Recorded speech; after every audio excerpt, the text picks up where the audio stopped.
what she said.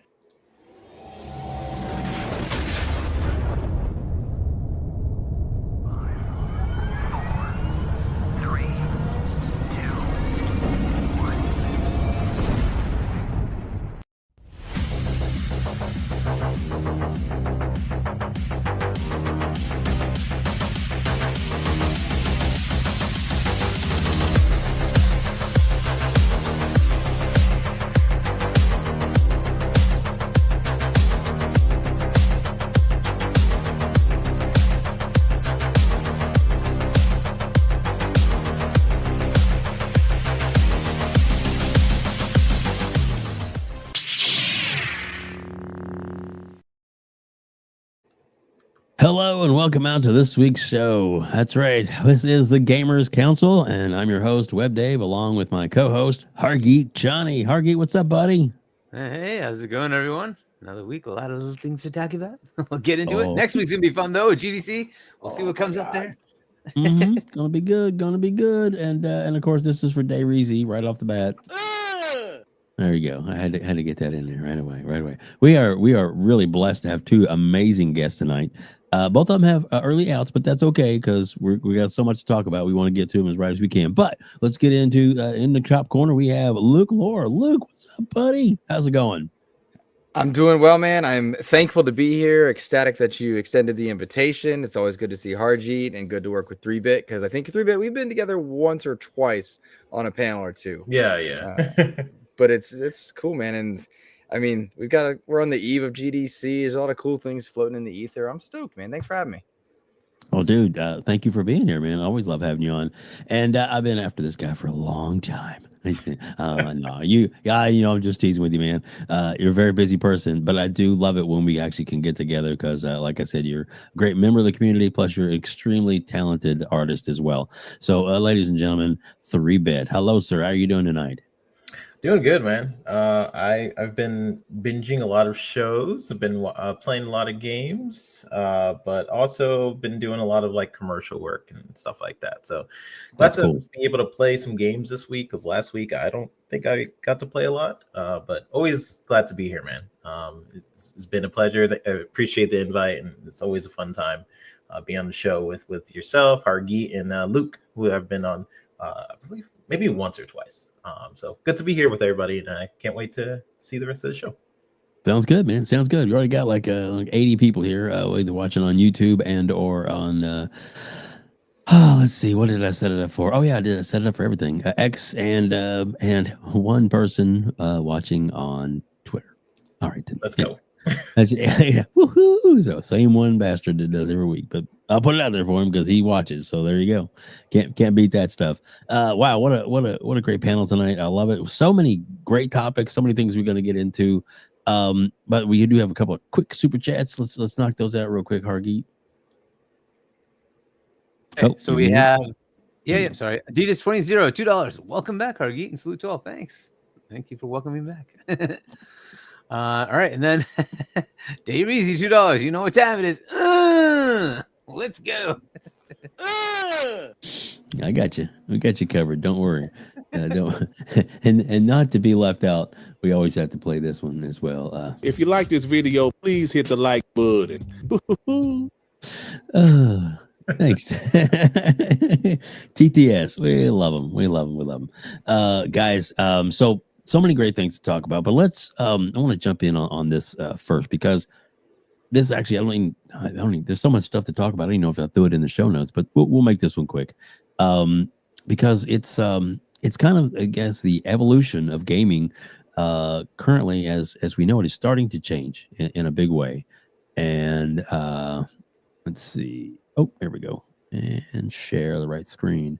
Dun, dun, dun. Can you guys see that okay? Yep. All right, let's see how it goes here. I want to get back into Age of Empires 4. Can you install it? Downloading now. Want a recap of where you left off? Sure.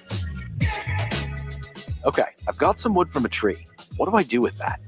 Craft the oak logs into wooden planks by opening your inventory and placing logs in the crafting area.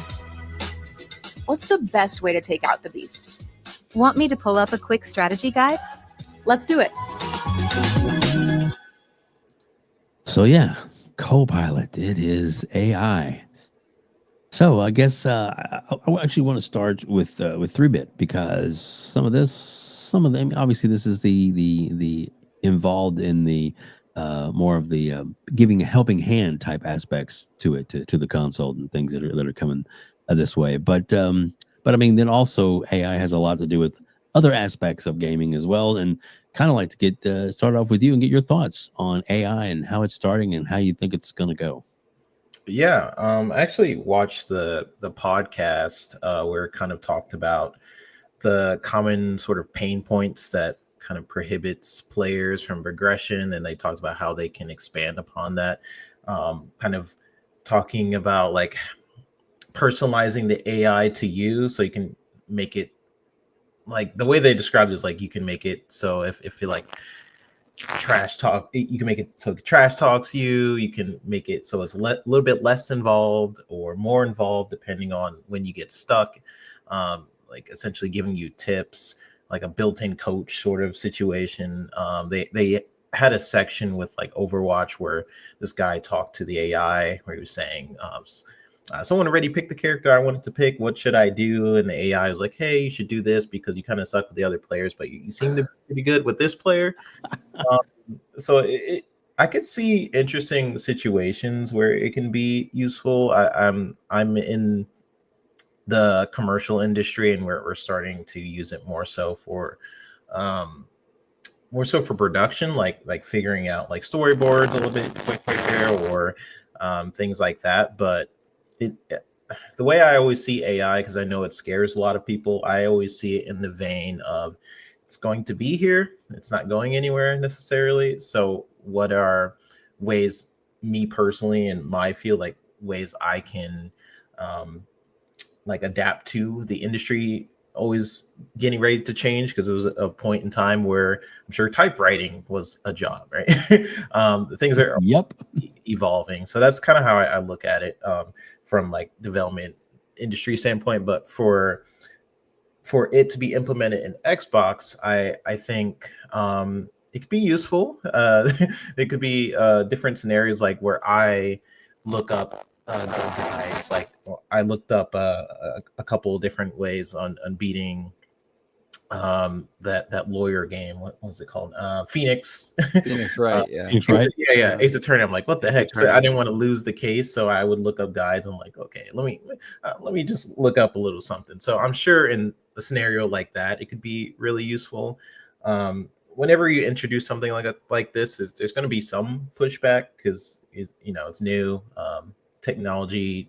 Xbox has a history of kind of introducing a new thing, and then people are like, whoa, man, what do you mean their console always has to be always online and things like that, right?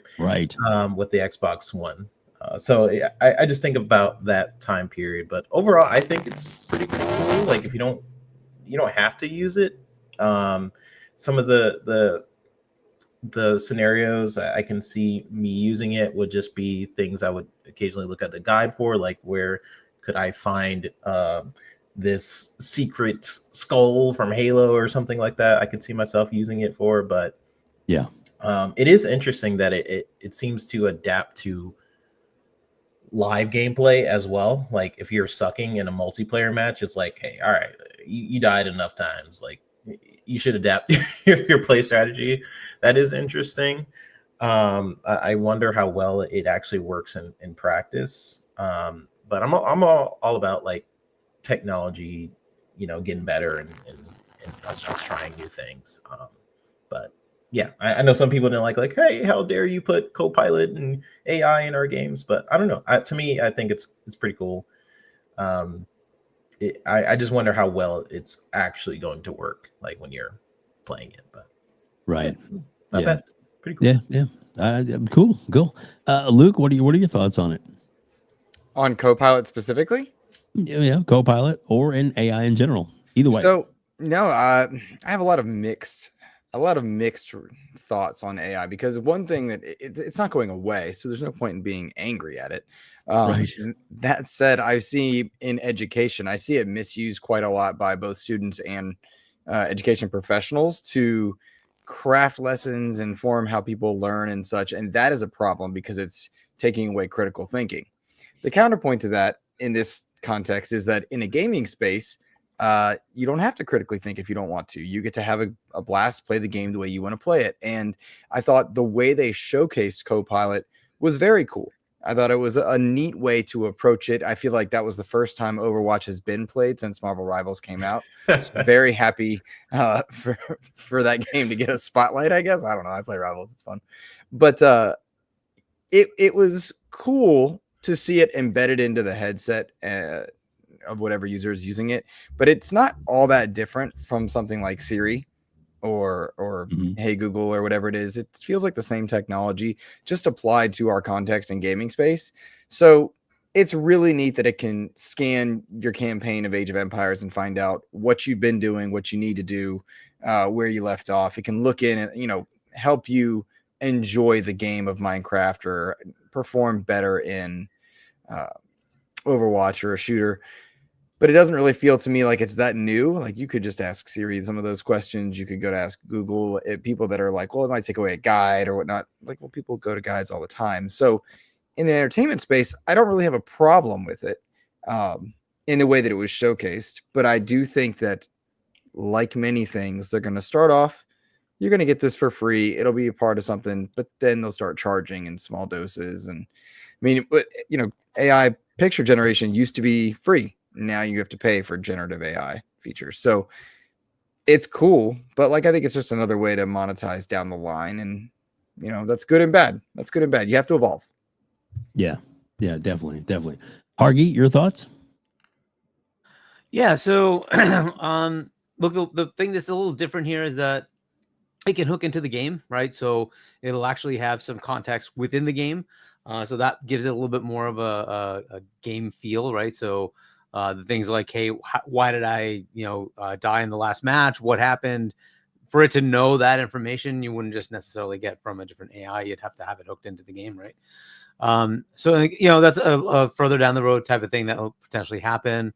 But look, it's cool that that they're trying to innovate, right? This is another one of those features of the platform type of thing, where if you wanted to come to this platform, you'd have this capability, right? Like Game Pass or Smart Delivery or a Quick Resume, right? You just have this kind of capability. This isn't coming to console right now, though. This is it's starting in mobile.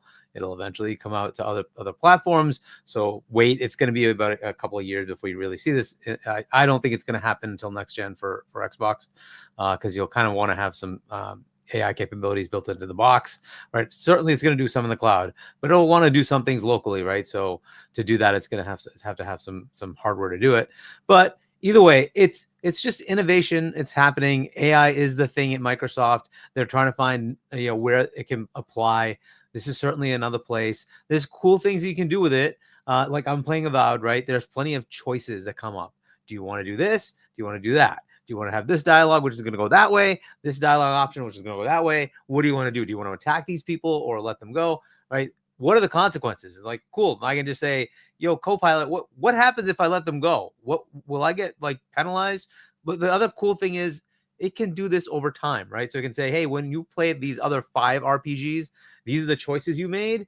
Based on that, this might be the choice you want to do, because that will follow through with what you kind of expected, right? Things like that, right? You were mentioning 3-bit Ace Attorney. Yeah, it doesn't really follow the semantics of real legality. So you kind of have to understand what its context is. So it is kind of cool to just be able to say, what do you want me to say here? Exactly. I was like, what the right? heck? And so yeah, I mean, those kind of things are all over the place, right? And hey, I'm trying to find this treasure. I'm here. How the heck do I get up here? What the heck is it? So it's no, this is where you need to go, right? Cool, right? Again, it'll have to be hooked into the game. It would have to have that context, right? But if people choose to use it, right, as in developers choose to actually implement it, it could be a pretty cool thing. Now, how much effort is there on the developer's part? Hopefully not a lot. Hopefully it's just built in, like much of the Microsoft development environment. You just say, check, yes, I will do that. And it will just go do it for you. But we will see. We will see what the implementation is. That is the key, right? To make it simple for the developer to say yes. And then it just happens to give that option to the player that you can leverage that in within the game. So hopefully that happens. But I kind of like the innovation, right? But like you're saying, look, it's there. It's going to happen. What's going to happen with it? We'll see. But it's there. AI is here, so you're going to have to deal with it one way or the other. Now the thing is, where is it cool for me? How do I take advantage of it so that I get benefit from it, right? So this is a cool option, right? It's something that's interesting. There's other things where I'm sure this happens to all of you. DLC comes out. You're like, oh yeah, I want to go check that out. I haven't played this game in 3 years. I don't remember any of the controls. I don't remember any that happened to me several times. Can you help me out here? What the heck am I supposed to like? Right? So that kind of thing's kind of cool, right? And then maybe even like there was one part where it's like, do you want a recap of what you did? Yeah, that could be useful at times. Like that was a long time ago, many games ago. Like, yeah, it might be cool to have a recap. So just things like that would be really kind of a good benefit to the customer here, right? So that it allows you to kind of flow back into something where usually what ends up happening is, I haven't played this in a long time. I forgot the whole thing. I'm going to just start again. And that's okay if it's like a 10-hour game. Not okay when it's a 150-hour game. So it is kind of a nice benefit to have, right? So there's plenty of things. And again, the beauty of this is the customer will drive the innovation, right? What people ask for, the telemetry will go back. Oh yeah, that's a good idea. Let's make sure that works, right? And the AI is self-learning, and it will keep learning and try to figure things out for you, right? So the part of it that's more interesting though is the commercial aspect. If you ask for hints, if you ask for guides, well, that's how a lot of people make money, right? So they're going to have to be careful about this. They might have to partner and say, okay, if things get used, we have to pay you. Because we can't just let it go for free to just take your stuff away from you, and it no longer pays you. That's gonna have to be like what's it learning from, right? Right, essentially exactly. So exactly, Hargeet, right. So what you're telling me is that it's a learning computer. Sorry, Skynet's real. I'm gonna die. Yes. Sarah Connor. Anyway. Sorry. Anyway. Do not give it access to the nuclear missiles. Yeah, that'd be bad. That'd be bad. Shall we play a game? Sorry. You read a super chat real fast. Whee! Nerds and Other Legends, $10. For me, I would love to see AI manifested as an in-game character companion I can interact with. I think that's going to happen, by the way. Like, what if Jack from Gears 5 or BD1 from Fallen Order were an in-game representation of Copilot? Well, I think they're going to do that within the game itself. And that's going to be one of the innovations of next gen, is the ability to have interactivity that is AI driven. We will see how far they take it, right? But there's also another problem here, is that I don't think our current gen is going away for a long time. We still have games going out to the Xbox One and PS4. Can you imagine what's going to happen when you go to the next gen? Can you really say that the Series X and PS5 are not viable platforms for a very long time? I feel like we're only now some of the innovation. Yeah, I feel like we're only now seeing what a Series X can do. Like very recently have I felt like, oh, this is the best I've ever seen it to be. And it's live service games that are keeping us from upgrading, because if I'm Fortnite, I don't want to get people off however many million. Yeah, they're never going to change that. Why would they? Right? Yeah. The fun one's the Switch. We will see how many people say we're not going to put something on the Switch. 160 million consoles. You're going to say no to that? We'll see. We'll see what happens. We shall see. Yeah, I'm interested in what the Switch is going to end up being, because I've been tired of Switch 2 or the Switch grass. 1? Switch 2. So, what Switch? Yeah, Switch 2. Because the Switch 1, I think, will still be targeted for quite a while, especially by indies, because it's just such a large install base. Yeah. Until that what about for the base goes away, people that hasn't released for it before, and now they're kind of targeting it now? Because there's still some developers are like, I'm not going to do it on the Switch, because I'm like, that's a potato kind of machine. Yeah, but even Switch 2 should be pretty good, right? But it's backwards compatible too. Yes. So if you made something for that, it should still work on the new one. On the Switch 2, it will. Yeah, right. Exactly. So but we will see, right? And so anyway, so this is one of the downsides. This is back to the AI thing, where it basically would have to be connected up. You won't have that local hardware. This may make it more challenging to do what you were asking for, right? To have the game be interactive, where the NPCs are actually AI driven. That's one of the things they want to do with the next gen, where the local hardware can do that for you, right? It can do that interactivity. But we'll see. We'll see how it goes. And each playthrough would be different for everybody, right? Everybody would have their own thing. So kind of interesting stuff. But we'll see. We'll see how that goes. Witcher is one of those games that I got to the very end of like 3-4 times, hundreds of hours worth, and then I would take a break from it. Like, been playing that for a while. Let me jump to another game, come back to it. I'm like, I don't even know how to play this. Like, I completely forgot. Would restart it. Still haven't beat the end of Witcher 3. I got to literally the very last few missions, and I'm just like, yeah. So that could be useful for me. There you go. There you go. Well, guys, that's awesome. Thank you all for your input and everything. And so many topics to jump to, man. And plus, I know we're gonna lose you guys in a little bit, so I don't want to dilly-dally. Let's get right back into another topic. And this one, so Hargeet, maybe you and we'll play the little back and forth with Jason and Ronald. But so Play Anywhere. This concept. Let me pull this up real quick while we're talking about it. So thousands of games now are with Play Anywhere. And play it once, play across your PC, Xbox console, and supporting gaming handhelds. That's interesting. Let me play this. We'll play the clip real quick, and then we'll get your thoughts on that first. And boom shakalaka. Here we go. When you really think about like modern gamers, people that are used to Spotify or Netflix and whatnot, it's this notion of I want my library of games to come along with me wherever I go. And so when we launched it, this was really that first recognition of player behaviors are changing. And so when you buy the game on, say, your console or your PC, the game and the DLC is accessible to you on your console, on your PC, on gaming handhelds where it's supported. And even as we're starting to expand more and more into the cloud, I can now stream that game from anywhere.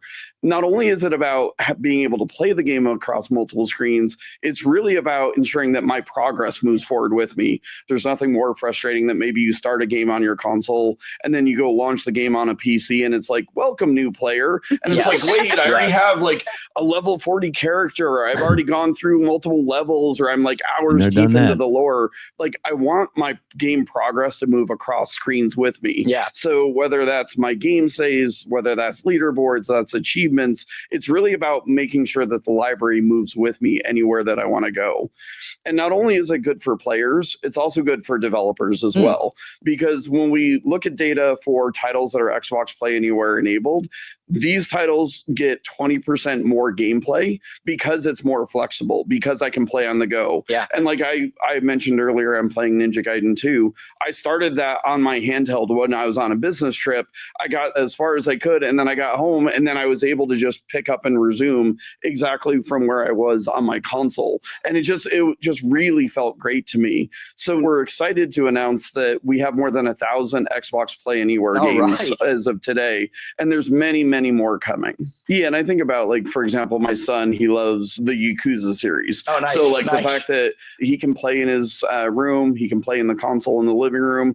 If he's on the go and I let him borrow one of my handhelds, he's able to bring that along with him. So it's just really about, making sure that for those of us who really enjoy gaming as our primary form of entertainment, just making sure that that's always available at my fingertips wherever I may be. I do love that Xbox Play Anywhere is a core part of the vision of the future of Xbox. Like, when you as an employee believe in something wholeheartedly, to march to that tenet and beat of that drum is a lot easier. And it is just like maybe one of my favorite features we're working on just in general in terms of like access. You just said 1,000 titles, over 1,000. We got some new ones in the pipe coming, right? Like, what's coming up next that's going to be in there? I think we have South of Midnight, for example, Doom coming. And I think Towerborn as well. Exactly. Nice. And we're working with the best developers all across the world. And, we're just seeing a lot of support and momentum behind Xbox Play Anywhere. So even beyond the ones that you mentioned, many more Xbox Play Anywhere titles are being added to the catalog every single month. There you go. Pretty awesome. Big shout out to Fonz from Fonz Gaming in Hey, their Fonz. chat. Welcome, sir. Welcome, sir. I know we had Crispy Bombs in there as well. So many great members of the community, and we have the Black Vikings hanging out with us tonight. Guys, thank you all so much. We really appreciate each and every one of you. Hopefully, we're going to run into some of you, if not all of you, in June at the showcase. I'm going to be there. I can hardly wait. Oh my goodness. Anyway, so I'm sorry, get a little giddy. But all right. So Hargeet, your thoughts? Play Anywhere. Is it a good idea? Is it practical? Is it really going to come along? Do you think? Is it more and more developers going to jump on this? What do you think? I mean, it's useful. It's a cool thing. I want to point out that a good chunk of those games, by the way, are Xbox's own games, just because they have a lot of games now. So yes, they have 1,000+, but like a lot of that's just their own. But cool, they are doing it. It seems a lot of Japanese publishers are actually kind of jumping into this. It's pretty good, right? That they're doing that. Hopefully others will, and we can see more of that happen. The downside for the publisher is they don't get double dips, right? They don't get the look, Play Anywhere could just if they just said, hey, I get cross progression, that's one thing, and a lot of publishers do that. But the Play Anywhere is you buy it once, you have it on PC and you have it on console. You also have it on cloud, right? So it kind of gives the player a one license that goes everywhere. The publishers might not like that. I can think of Take-Two saying, no, we want to be able to get 5 copies bought, because that's what they do. This is how they always do. That's why the PC one isn't coming out now. They're going to wait and make you buy it again. That's just the way they are. But a lot of publishers also see some benefit to that, and so that's a cool thing. I like it, right? Because then I can just choose. If I buy the game, I own it. I can just choose if I want to, even just try it on my 4090 just to see what the max graphics look like, and I might still play it on my Xbox because of convenience. But the beauty is you can take it with you as well, right? If you bring your ROG with you, you can just play the same game. You have it, right? And that's kind of a nice feature to have. So, how this evolves in the future, we'll see. But it's a cool feature from publishers that want to take advantage of it. Why not? It gives the customer an extra benefit. But I can see some publishers hesitating, right? So I don't think ABK would have ever done this. But right now that they're part of Microsoft, it's there. So exactly. You get Sorry, it. Bobby. Not your show anymore. He's retired. Retired, yeah. Yeah, him and Jim on a beach somewhere, jumping off their yachts. But anyway. so yeah, very, very good point. So Luke, let's jump to you. So what are your thoughts about this? I mean, is it think it's really going to catch on, grow? What do you think? Which part? Like which part grow? The whole Play Anywhere, the whole, you think more and more, because not every developer is on board with it yet, obviously. Do you think it's something that's really gonna, I guess, make the ball continue to roll, continue to grow?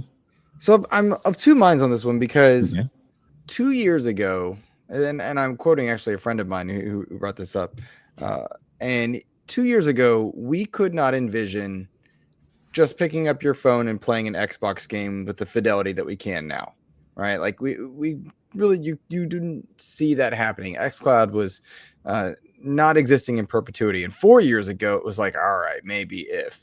But if you look to where people are now, people will just pick up a tablet and they can play Xbox, and they can jump in and play on any number of devices. And so I'm hesitant to say, no, this isn't going anywhere or anything like that. I don't know if we'll call it Play Anywhere forever, because there are a lot of game changers coming up in the next few years, from the Switch 2 to the OEM handheld that's coming out this year, and the Xbox licensed handhelds that are going to come after that, and the unification of an Xbox store across multiple places. Once that happens, then I think Xbox is going to reconsider how they get games to people. I hope it does catch on in more ways, because I've heard some people downplay 1,000 titles, be like, really, that's it? And I'm like, to me, I'm like, what are you talking about? That's amazing. Because 2 years ago, the program wasn't anywhere near that. I love that I can take my Razer Kishi or whatever I call the other version of the thing I have, where I just take my phone and attach it to my phone, and I'm play Xbox games on my phone, and then play it somewhere else, pick up my cloud save and such. That unification of my game is there in all ways and log in from any device, to me is awesome. So I don't think it's going anywhere. I just think it's going to continue evolving. What I'm curious about is how they're going to charge us for that 2 years from down the line, 3 years down the line, 4 years down the line, as the medium changes. Because if PlayStation follows suit and does something similar, then third-party developers are more likely to be involved in it. Does that make sense? Yeah, that's a good point. Good point. So 3-bit, your thoughts? Yeah, I think Xbox Play Anywhere, it's one of my favorite initiatives that they rolled out, just because I like being able to have seamless sort of experiences from playing on a console, then on PC, then on mobile. Like they're kind of, out of the big three, they're the one kind of pushing for that initiative, and I definitely dig that. Yeah, I mean, just the fact that I can buy a first party Xbox game, I hope more people do it, but like a first party Xbox game and just kind of bounce around from console to PC, and there's no sort of double dipping. This is exactly how it should be, in my opinion. So meanwhile, on the other side, you have other people like Take-Two or Sony making it almost a business model to buy the same game multiple times, and they kind of hit you with the remaster, then later charge you again for like the PC port. And in this era where we're all kind of working with a similar architecture, where most experiences should start to scale across hardware, like Luke mentioned, like, wow, we could play games on a tablet and stuff like that now. A lot of like just modern day technologies is allowing things to be more scalable, to have a game work across so many different specs nowadays, that I feel like it's definitely a cool thing. So I dig it. I hope they can extend it further. Hargeet, and you mentioned like the developer side, right? Like something they have to make sure they do going forward is make it as easy for other third-party developers to just make it some automated box so that players can have their progress move across different screens without a huge development time. Where, you know, and also kind of incentivizing developers to want to do it. Because I know there's certain Take-Twos and other companies out there that are not going to want to do this going forward. So I hope Microsoft figures that out, incentivizes developers to want to do this, but also, you know, make sure that it becomes standard going forward with their own studio. So I think it's cool. Yeah. Very cool. Very cool. So we now have over 200 people watching us on X and on YouTube, and we have 2 people watching us on Twitch. Hargeet, 2. That's twice as many as 1. Exactly. And, oh my God, the math is amazing. 100% growth. And we actually have a couple of people, even though the link is just thrown up there, watching us on Blue Sky as well too. So welcome. I don't know way to actually throw it up there, but we're working on that. So it's a matter of some code I need to do, but I'll figure that out. But not today. So yeah. So one thing I do want to say, we have a lot more topics and stuff to get to. But coming up here, probably a little after the top of the hour, 3-bit is going to take off because he's got Pixelated Echoes, his show coming up with Fuzzy Belvedere. And who else is going to be on tonight? Just you and Fuzzy, or Mav, or anybody else? Fuzz and Mav, yeah, and potentially Fantastic. So they'll be up there tonight, and we're going to automatically send it there from here. But if you want to step out early and join them, it's all good, because this is one thing about the YouTube, is that it's here forever. So you guys can always go back and watch and replay and whatever you want to watch. So, and then Luke's like one more topic or so? We got time. Yeah, let's go. We A little bit. We got a little more time left. So, but whenever you do need to head out, just let me know. Same with you, Luke. Whenever you need to head out, just give me a heads up, and we'll make room for you. Because I know me and Hargey can talk some shit. Hargey, yes, we can.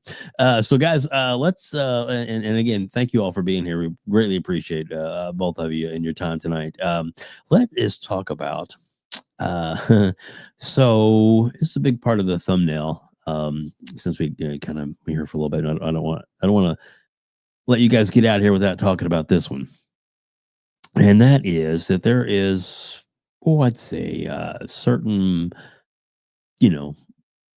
developer that's kind of having some hard times, and so so some of that their games are possibly going up for sale. Some of their that's the rumor is that they are actually going to be selling off some of their inventory. And I don't know about you guys, but I hope they pick up a few titles if it is.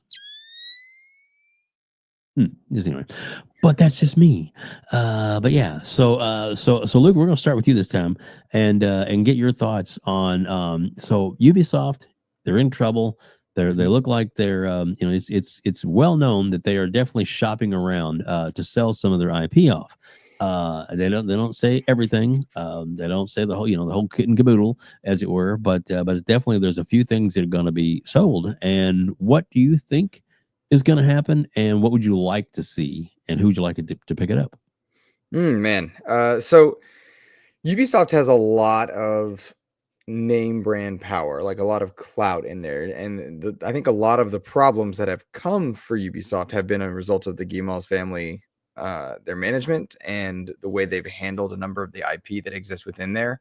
As far as what I think is going to happen, I bet you Ubisoft, very kind of different than WB.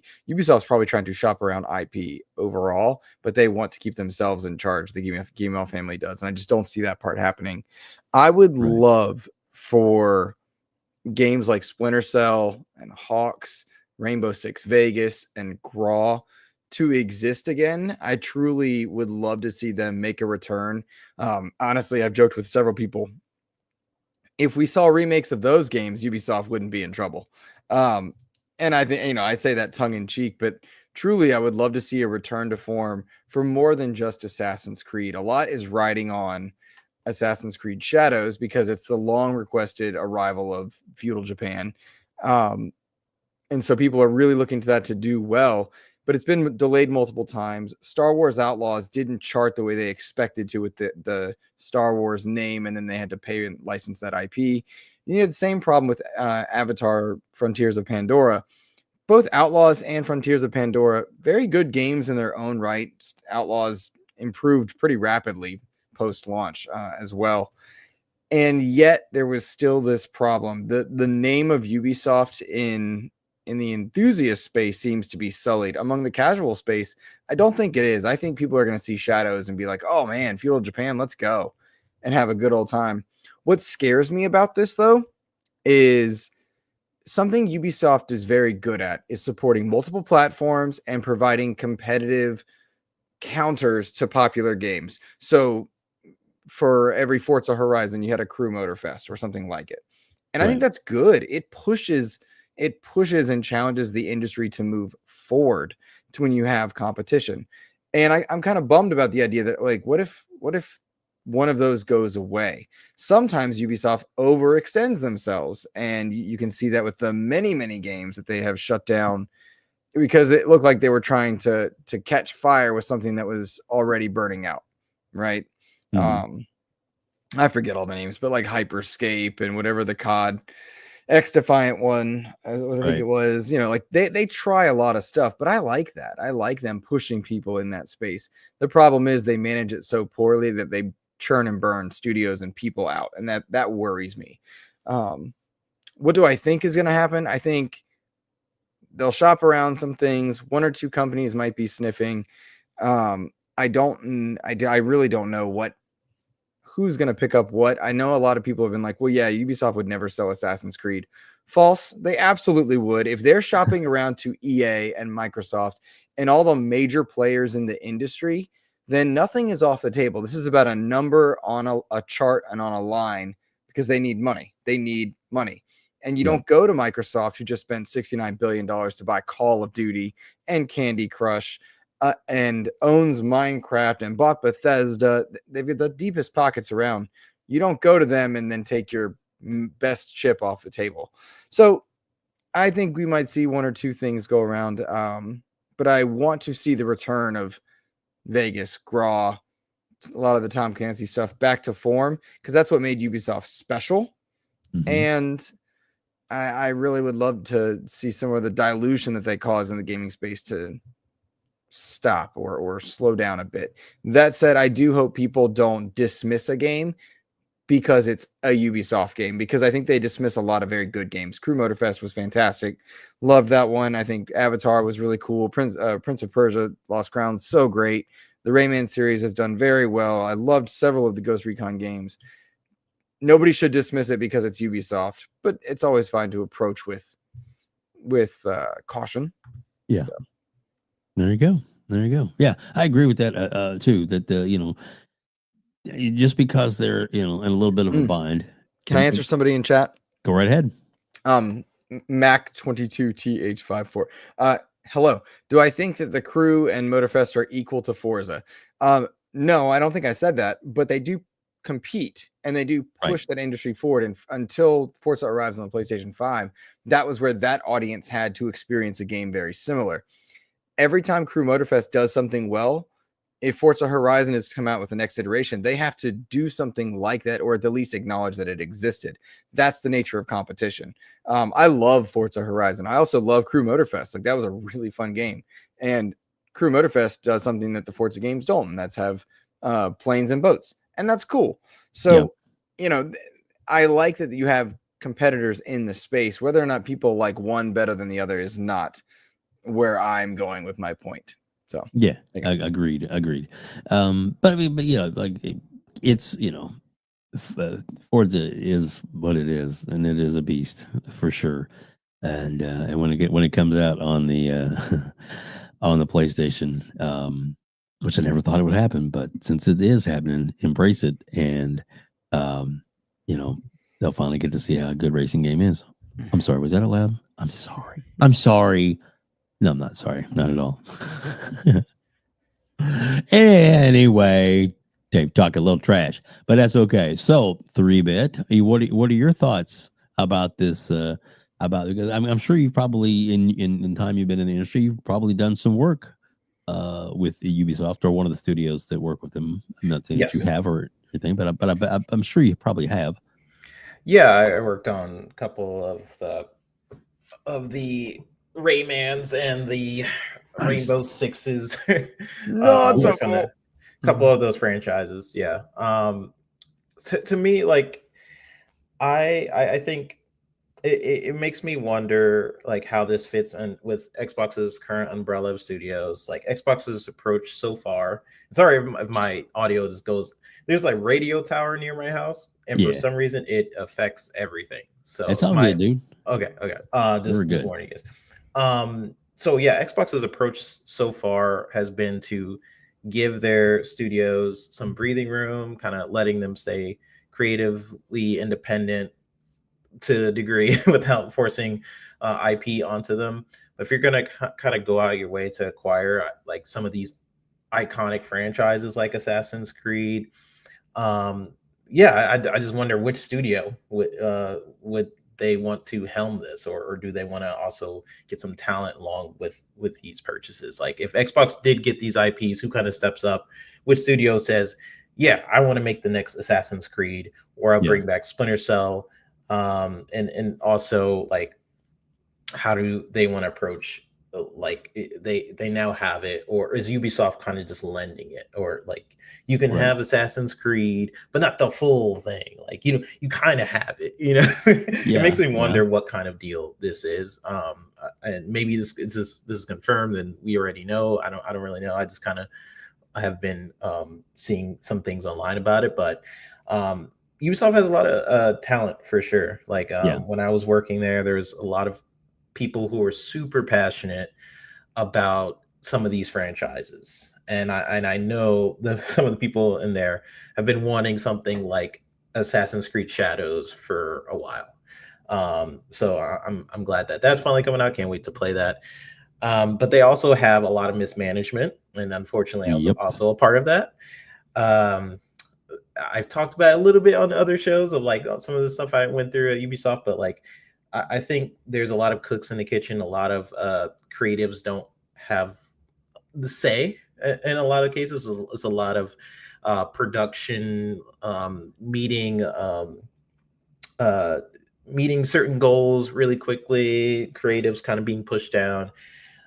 So I hope if anything, if Xbox gets a hold of some of these franchises or some other studio, that they give creatives a little bit more freedom there, and that these studios won't be as mismanaged.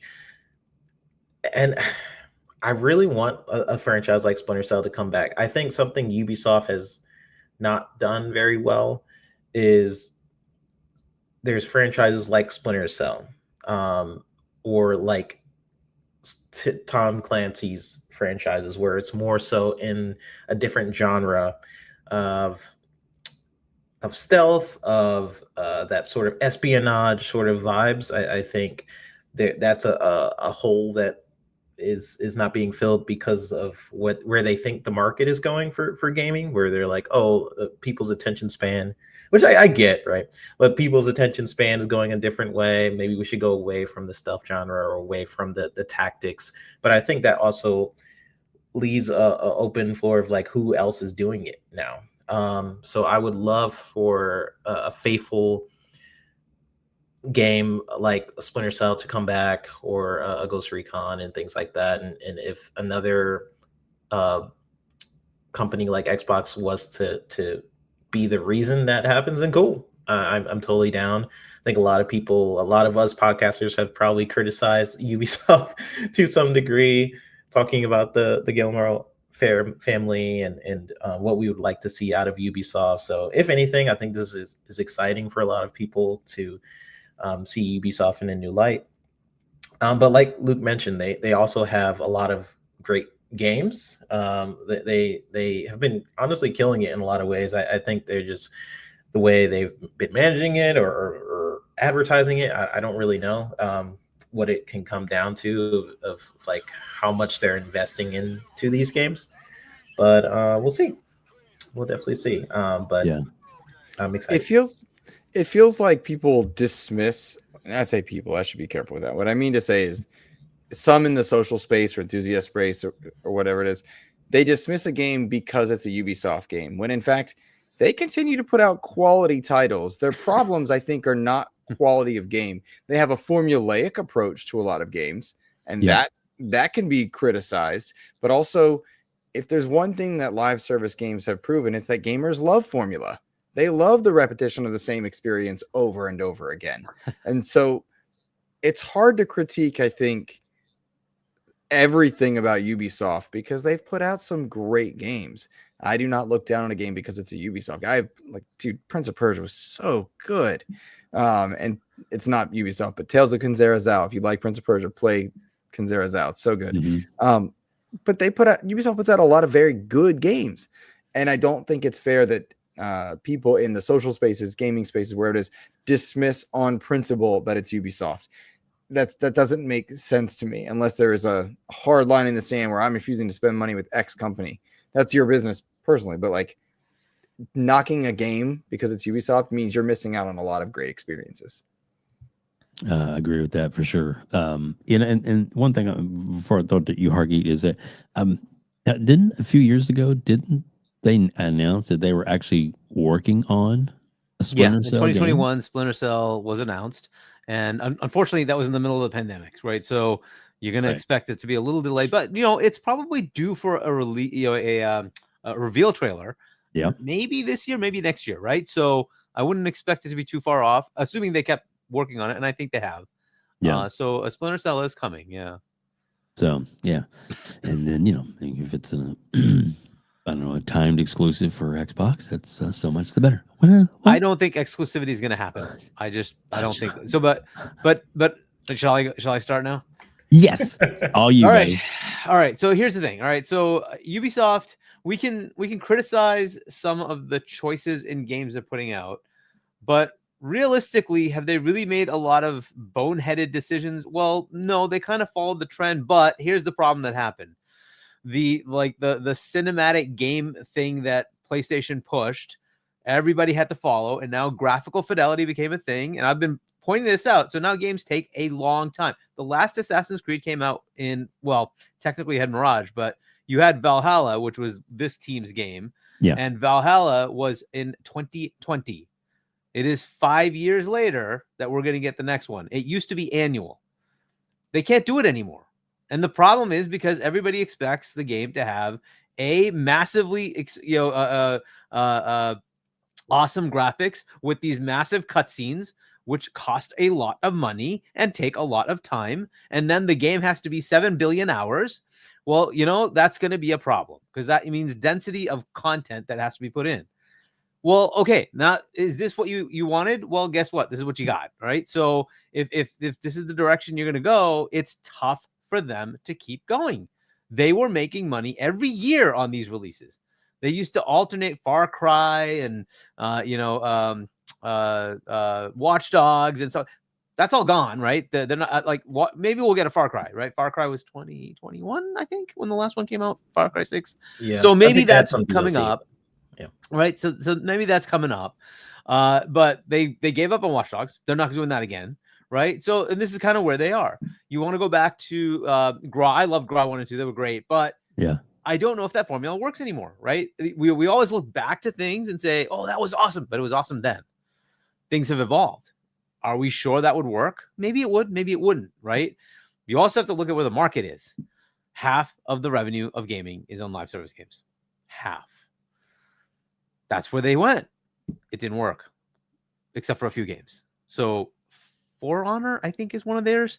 Rainbow Six Siege. And the one that you guys didn't mention, though, I think that actually Xbox should go after is Just Dance. Just Dance is an annual release, has its market. People keep buying it. Great Game Pass game. Keep putting it there. Sell it everywhere. Make your money. Small, a small investment. Good returns. Right? Your logic just wounded me. Just the idea that we have Splinter Cell and Rainbow Six out there, and you're like, Just Dance, and I'm like, oh, it makes so much sense, it hurts. But that's the thing, right? You always overlook the games because you want what you want. They're looking at market, right? Yeah. For them, it's breadth of gaming. They already have Splinter Cell equivalents. They already have all those Tom Clancy things. Xbox owns COD for freaking sake. They have Joanna Dark, right? The Perfect Dark coming out. Is that not a stealth game? Look, they have options that are equivalents. You can continue down this path, right? I'd love to have Splinter Cell, but I don't think they get Splinter Cell. They'd have to get Tom Clancy. So they'd have to buy the whole Tom Clancy license from Ubisoft. Yeah. Fine. As you said, by the way, like Assassin's Creed is on. Yes, it is on the table. And if AC Shadows fails, it's 100% on the table because they have no choice, right? At that point, though, you just have to ask, why isn't Ubisoft on the table? And the Guillemot family is just going to have to concede that they have to go away. Now, I can't really blame them, however. The games they've put out, like you mentioned, have been good.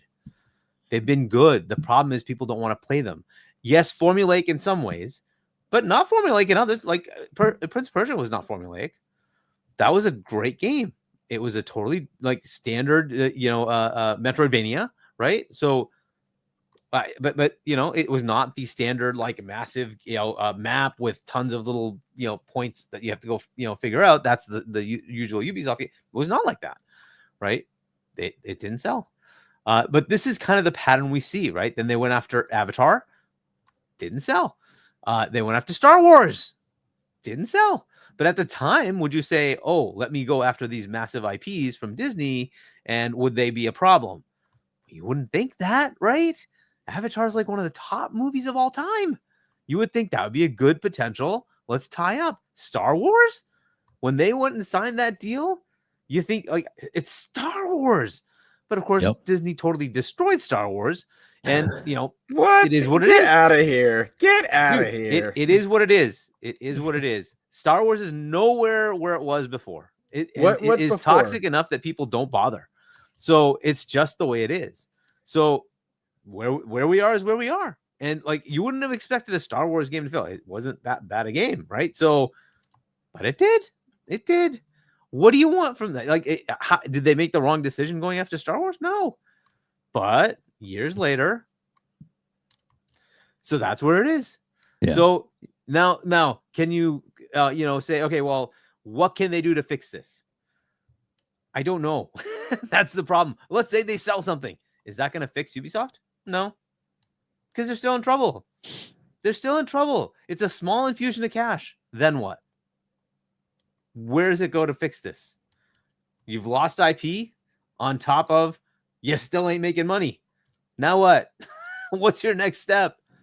They really have only one option, which is to liquidate. They have to or they can turn this around somehow by maybe changing things. But what are they going to change? They're making the games they make. So we think Splinter Cell is going to be the savior? You think Splinter Cell is going to sell 40 million copies? Good luck. Good luck. No, that's just more so for me. Yeah, exactly. And you're thinking it from you want that, but when you it's go not to going to sell, numbers, I don't expect Splinter Cell to sell those numbers. Is that going to be their savior? I don't see it. Is think Raw their going to be savior- their savior? No. Their Right? savior We're just would in a come different from- world. Their savior would come from a complete reworking top to bottom of structure. When Vivendi was trying to take over Ubisoft, they had to retool and reanalyze what it is people wanted and what would sell. And I think Ubisoft's best bet for survival outside of liquidation, right? And I think that's the reality is it's going to happen. But scope and scale needs to be reduced. Development time needs to be reduced. And they need to reduce what it is that's costing production time and money to make some of these titles. Like reviews for Assassin's Creed Shadow come out this week. I think that's going to bring up a lot of conversations. The game comes out this week, right? I think so. I don't know. Is Thursday. They gave it right? to us. So full disclosure, been playing it for 2 weeks. I'm trying not to oversay, but that's going to bring about conversations because it's the latest Ubisoft Assassin's Creed game, because it's in feudal Japan, because Ubisoft's in trouble. So that's going to bring about a lot of attention to it. And then you're going to get to look at conversations around scope and scale. Do we need this? Do we need that? Was this asked for? Was it not? And the biggest problem that Ubisoft has, I think, is the management approach. And to be clear, this isn't just a Ubisoft problem. This is an industry problem. Scope and scale are an issue because they are. You have bloated expectations across the board. So I think the reduction of that will be a problem. And Hargeet, don't think we're not going to have it out about this Star Wars Disney thing in June. You and I are going to sit down at a table over a. It's dead to me. I don't even bother with it anymore. That's fine. But ruined, we're going to have a good conversation. But yeah, it is nowhere near where it used to be. Like, it was the IP, period, right? Outside of religion, it was the IP. And they absolutely destroyed that thing. I don't even think about it anymore. Like, whatever. So, but either way, let's put Star Wars away. Yeah. I'll see you in June, you mentioned exactly the right things. They have 20,000 employees. That's insane. That's insane. Yeah, it's way too many. That is the size of Xbox. Just think that. That's the size of Xbox. And Xbox owns Activision, Blizzard, all of ZeniMax, Xbox Game Studios, and has a platform and team that works on the entire platform of Xbox and gaming on Windows. That is the equivalent of what Ubisoft has for employees. That's insanity. It's insanity. Their revenue for the year so far in 9 months is 900 million euros. Xbox is in what, the 20 billion range? There's just no, it's just stupid. They have to shed. There's no way around it. They have to shed. There's just no way around it. Which, by the way, is why I don't want Xbox to go anywhere near buying them.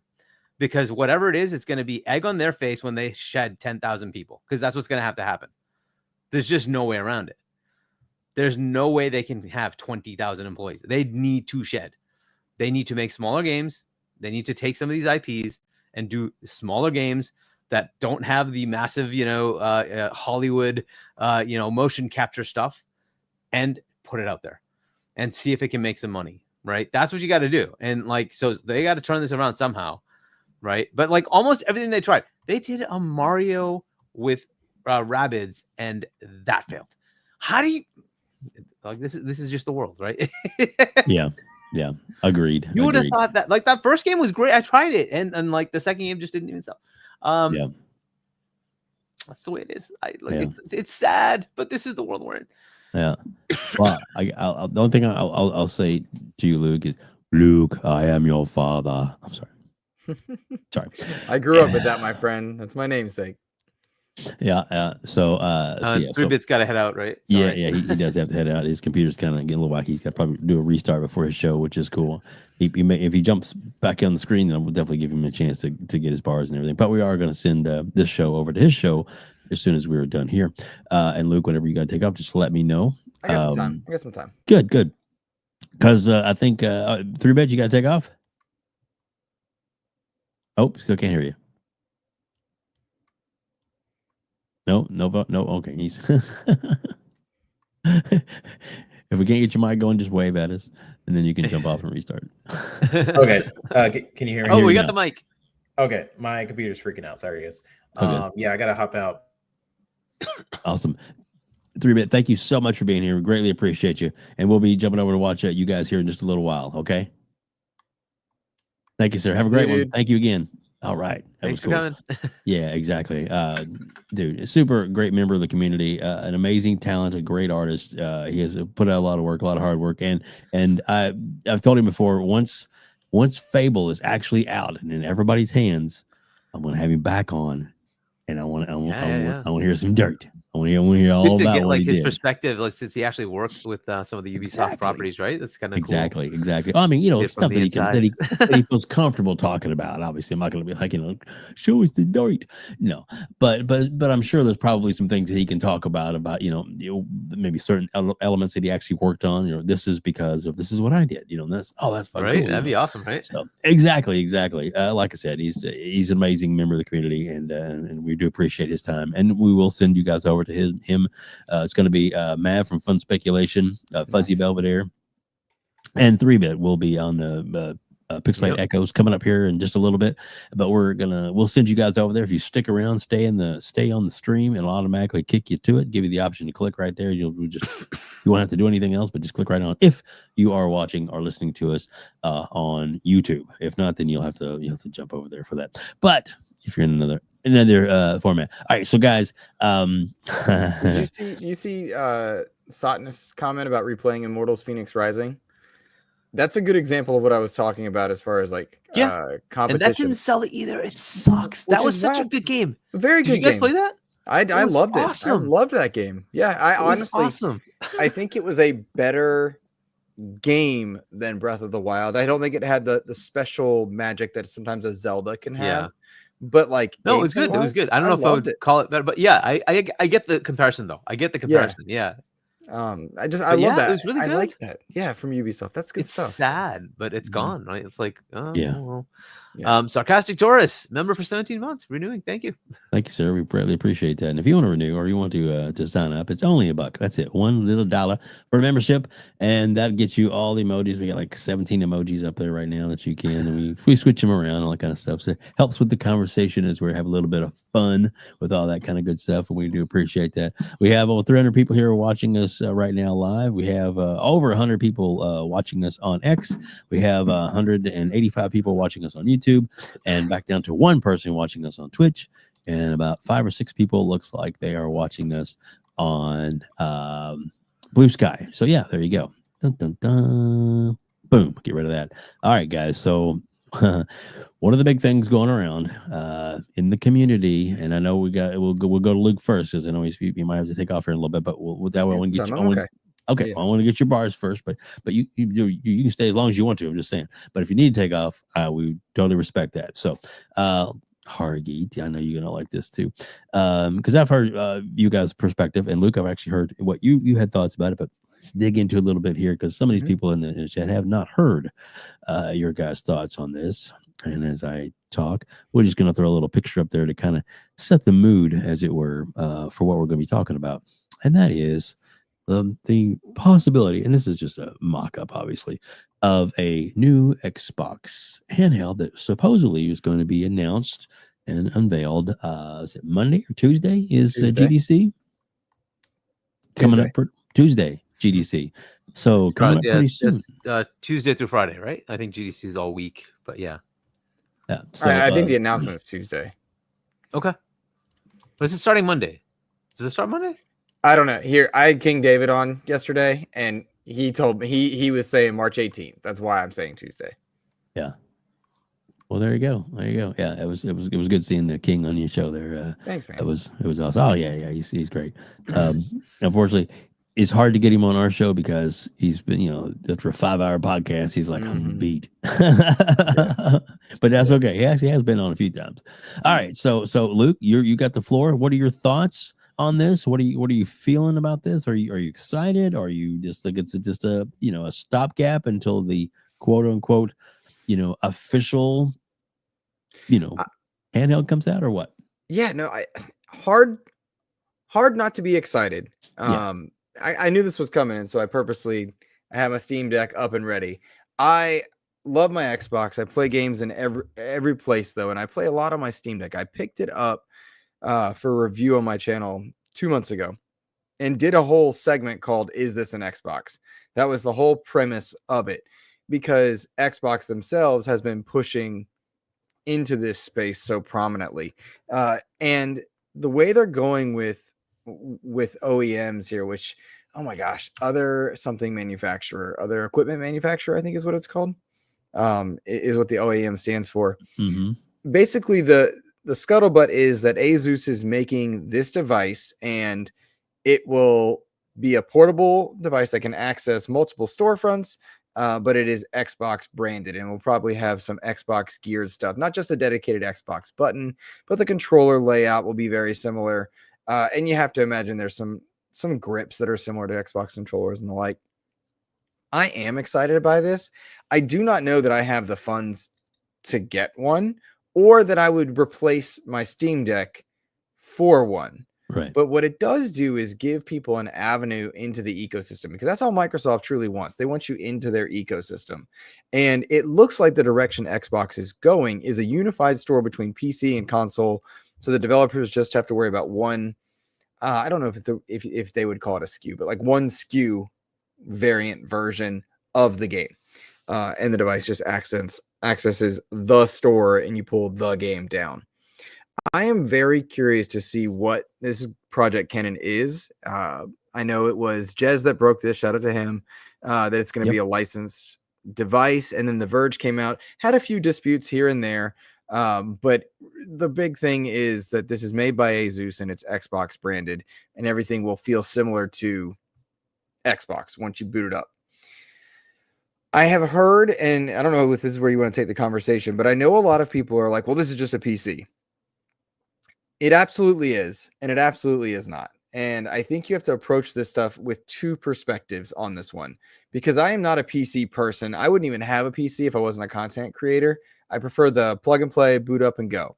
But my Steam Deck experience, and the Steam Deck is a PC, the Steam Deck allows me to just have a console-like experience portably. And in many ways, that's what they're going for with this OEM. But for those that want to access Epic Game Store, Steam libraries, Game Pass for PC, all that, that will be there too. So it's really interesting that they're trying to have arrived to this hybrid approach of storefronts, of gameplay experiences and the like. And it's just another way to bring people into their ecosystem. Last summer, I played a ton of stuff on Game Pass, guys, because I'm sorry, I'm rambling. Just stop me whenever. No, you're good. Last summer, because I'm a teacher on summer break, I was at my in-laws' house, and I was playing Lords of the Fallen on my phone. I had my controller attachment to my phone. I was playing Lords of the Fallen. When we got back to the house, boom, right up there on my Xbox, save was in the same spot. Took that over to my Series S downstairs, save was in the same spot. I just played the game. And I just played it in multiple places that Xbox allowed me to access it. Mm-hmm. That's what this device will be. Something that the Switch does very well. for younger consumers, well, for anybody really, but young consumers especially, is they get a portable experience and they can walk in, no muss, no fuss, drop that device onto a dock, and suddenly it's on the TV. And I think that is the sweet spot perfection of a handheld hybrid, is that it's just got to be super easy to do. Now, you can get your Steam Deck and your ROG Allies and likely this device onto a TV, but it's got to be simple to hit the masses, as it were.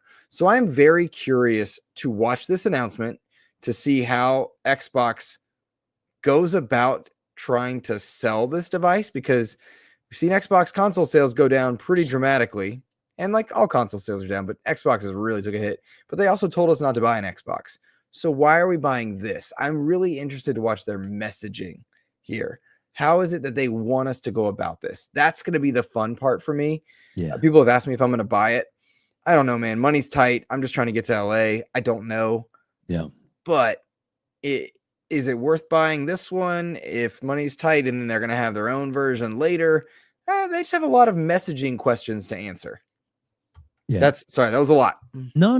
That's good. And the thing is, dude, it's like I want to hear your opinion. We want to hear all sides of it. So it's good. You talk, and of course, Hargeet is going to have the floor. But if you got other points to make, don't hesitate to jump in. Hargeet, your thoughts on this beast? Look, I've been talking about this for years, right? Microsoft's strategy is going to be to unify Windows and Xbox. Look, Xbox already is a Windows OS. It's just a very, very, very stripped down Windows hypervisor, and then they add some of the Windows 8 UI, which they've been changing over time, and then a game VM that runs your games. All right, so that's cool. This is essentially them trying to merge the two. It's not fully there. It's just not going to be fully there at launch. That's my opinion, right? I think it's going to be sort of a journey that we get on. The cool thing is, it's not just a hardware by Microsoft anymore. It's going to be allowing people outside of Microsoft to make hardware that will be an Xbox. This is an Xbox. It's booting up Xbox. You can see the screen, right? It's booting up an Xbox. It's not going to be booting into Windows, but it is Windows. So right, exactly. It is and it isn't, right? Right. It is and it isn't, right? Exactly. So it's essentially you take the Xbox app that's on Windows and make that the front and center startup screen, right? And now, will they have a mode where you can go back to desktop? Possibly. And then, maybe you can do other things. I would say that they should try to restrict that. Like Luke, you were saying, like the pick up and play thing. This is one of the parts that's going to be very interesting, right? When it's Windows, you have full productivity. If you lose this device, it's got your Microsoft account. It may have other things too, all available to somebody who now has your device, right? The security of this, it becomes quite a bit of a headache. If somebody has your Switch, what do they have access to? Potentially to buy something on your credit card in the Nintendo eStore, right? Right. So otherwise, it's not that big of a loss. It's just your freaking Switch with some games on it, right?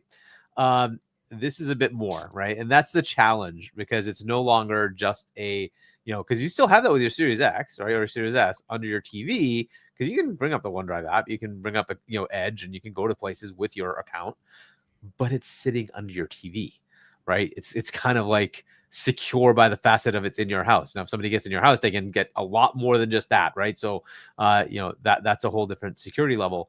This is something you take with you. That's kind of, so if you take your ROG Ally, for instance, it has like a fingerprint, scanner on it, so that you can still have a login, but you use that fingerprint scanner to make it a little easier.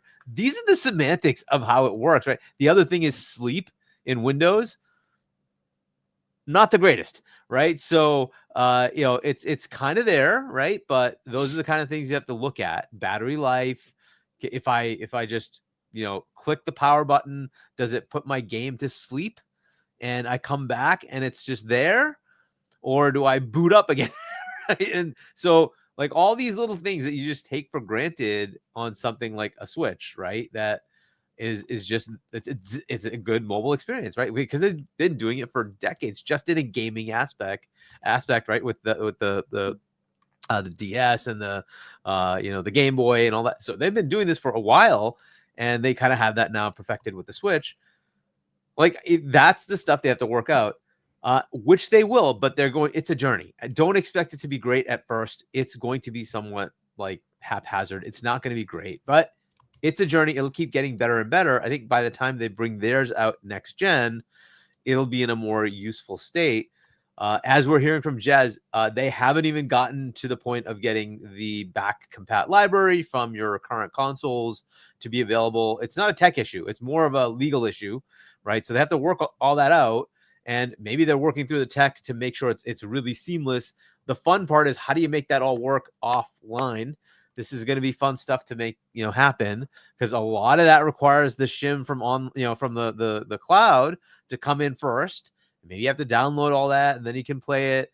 The other fun part is a lot of people do game sharing, right? And so they say, you're my home console over there and I'm just logged into my console. Well, guess what, folks? That'll have to go away, because if you want to play offline, you need this to be your home console. These are the fun headaches. Sorry, go ahead. No, you're hitting on everything that needs to be said. This is a very complicated, complex set of questions that they have to answer, because to make this work, it has to be a simple experience. And it won't be at first. No, it will not. And my worry about this, because Xbox is the brand that I genuinely love and make the games that I love. My channel's dedicated to them. Anyone that hasn't seen my channel, I love Xbox, but they have got a very monumental task ahead of them, because in an effort to arrive to this particular space first, they have to answer all of these questions. And historically, messaging hasn't been their best thing. They have so many advantages over the PlayStation space in a number of ways, from Play Anywhere titles to the way they handled their back compat libraries to Game Pass. But their messaging just didn't land for one reason or another, and it was lost in the ether, right?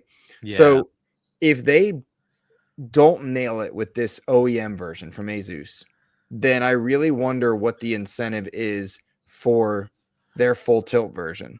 Because, well, all right, so come after me in a second, because I want to. Yeah.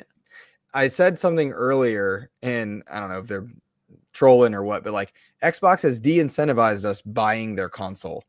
And that's a thing they did. They told us we could go other places for their games.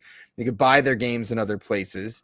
And they literally put marketing out, this is an Xbox, everything that was not a physical Xbox, right? I have 2 reviews on my channel dedicated to devices that play Xbox that are not Xboxes. That's fantastic. I love that. But now they're going to try and incentivize us to purchase an OEM version or their version a year later, or a new console the next year after that. So they've got to answer a lot of those questions, and that's the cool part. Like, I want to watch that. What you got for me, Hargee? Yeah. So no, that's exactly so the thing that I would say is, and you as a teacher, you must see a lot of kids who want to be in gaming, but they usually tend towards either mobile or PC. And I think this is where it starts to become more interesting, right? This is a journey, and that's what I keep saying, right? This is just one device. What happens once they get to the point where this is kind of fully baked, or at least to a point where it's more useful? The average gamer, especially, just like in general, does not want to mess with, an OS. They just want to play games, right? But Windows gives you that, like, it's everything. But what if you had the convenience factor of a controller-based UI that you don't have to cobble together? It just comes with, it's Microsoft, right? So it just comes from Microsoft in devices that they say, this is an Xbox Windows certified device, right? It's Windows 12 Xbox. And you boot up, you don't have to, like, it just comes up clean as an Xbox. You're not sitting there going, I have to do this and then do that and then do that and then do this, and now it's an Xbox. No. It just boots up clean Xbox UI. All your stores are there, right? All your stores are there. You can play any PC game, like you can play World of Warcraft. All that stuff's there. But you don't have to worry about all the driver updates. Right. You don't have to worry about. Yes. It's just a simple, clean device. It's a PC with an Xbox UI. Right. It's basically marrying the 2 things you want. Right. You can have the openness of PC with the convenience factor of a console. Right. If they can get to that, right? And it's going to be a journey. It's not going to happen day one. Steam Deck has shown that they can do that. It is a thing. Exactly. And Steam OS is coming up with their equivalent, right? Now, Microsoft, like you're saying, Microsoft is uniquely in a position to be able to do this because they own Windows and they own Xbox. And they can marry the two together because they own both of them, right? So they can bake the technology into Windows and into Xbox and make it happen. There aren't too many companies that can really do that. I'm thinking maybe Apple could potentially do something like that because they do have Mac OS and iOS, and they could marry those two, right? And say, hey, we have a gaming device, a la Apple TV, right? That could do what you want, right? Fair enough. But they just decided they don't really want to play that game. So we'll see. They've added themselves into it. They're trying to go into that direction, but we will see where that leads, right? So will they take the risk level to make something like this happen? I don't know. Since Steve Jobs hasn't been there, they are rather risk averse. So they're not really taking those leaps. He would leap, right? So unfortunately, that's not happening. So I don't know if it would, if they would really be a good competition to this. Where else would you see something? NVIDIA maybe, but like you said, PlayStation, they can't do this. They don't have an OS that they can go manage, right? I don't know that Nintendo would even want to mess with what they've got because it's working for them right now.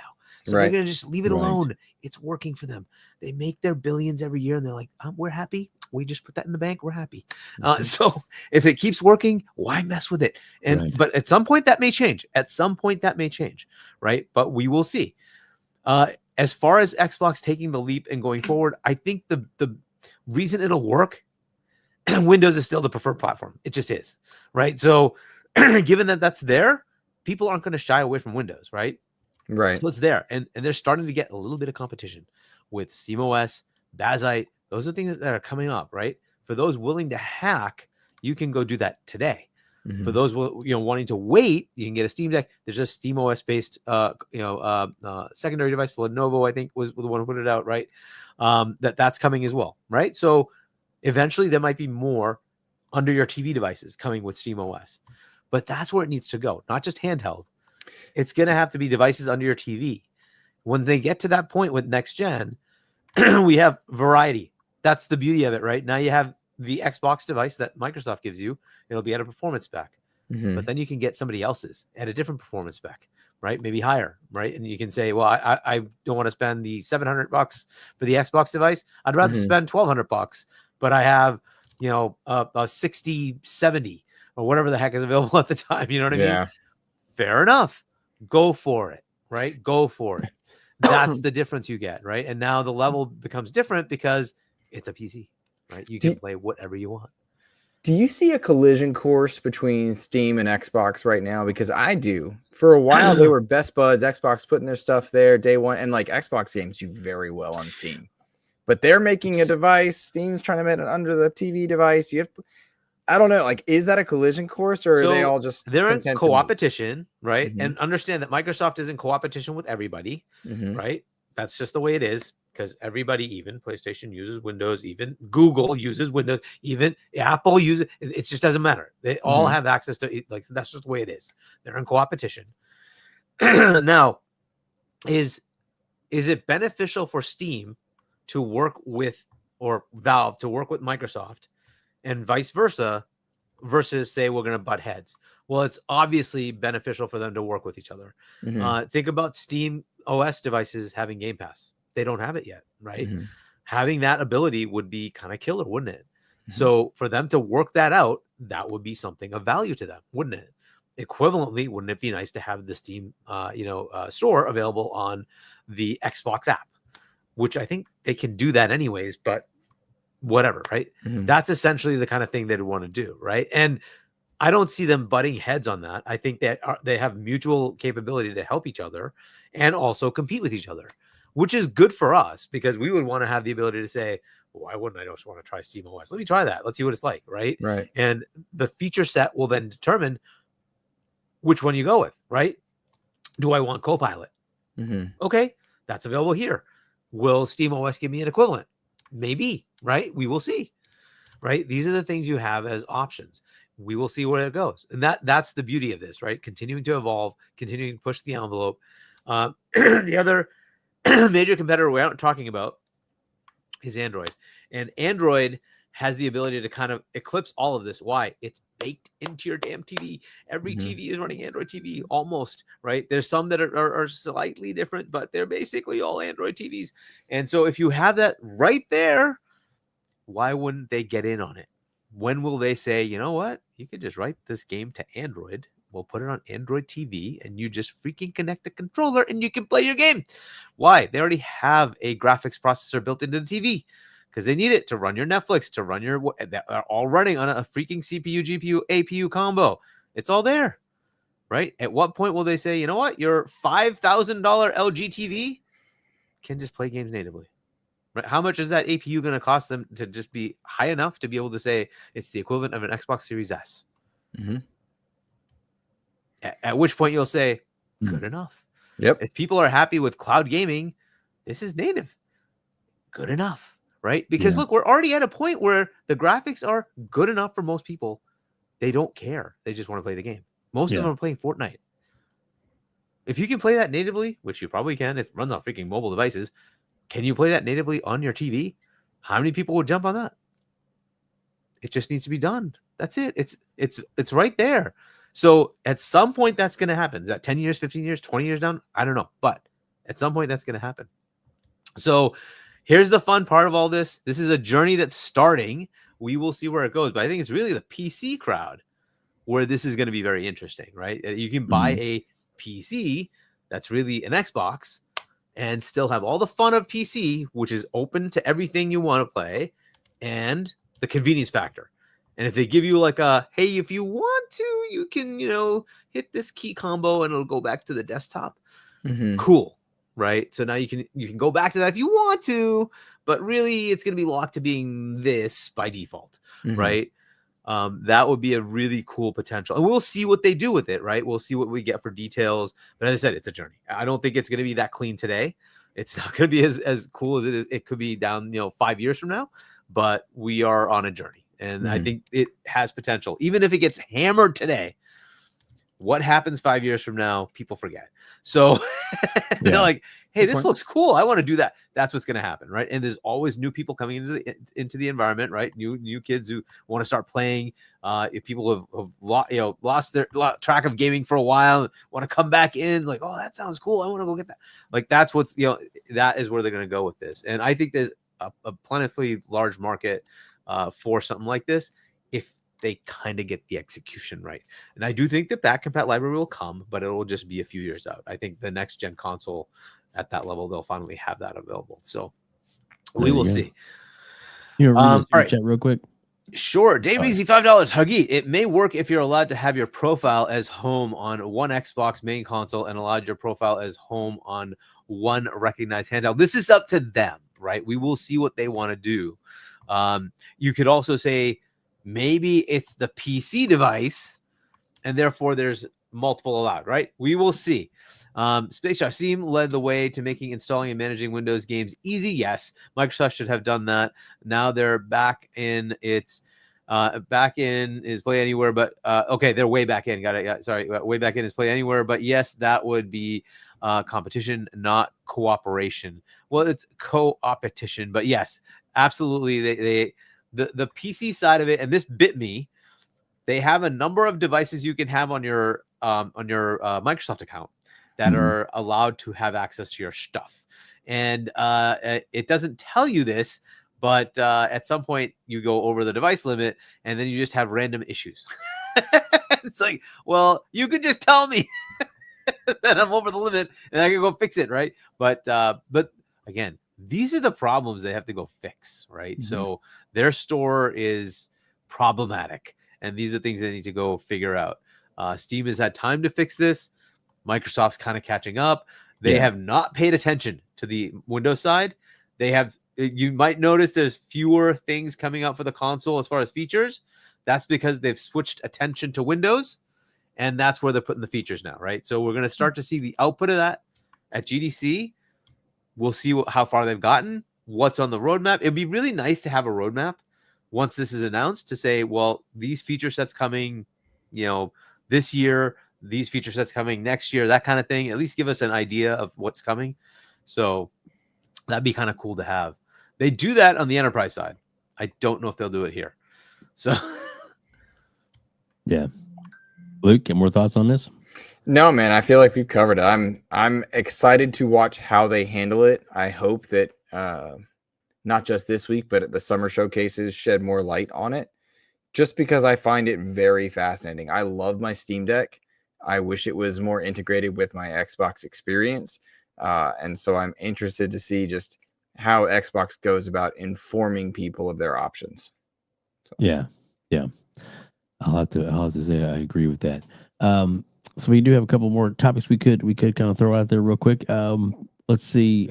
So Oblivion remake, is it coming? And if so, when? A lot of people are really seeming to be on the bandwagon that this is a real thing and this is definitely coming and we should get announcements soon. Luke, have you heard anything about this? Is there anything it's one of those open secrets, I think. Yeah.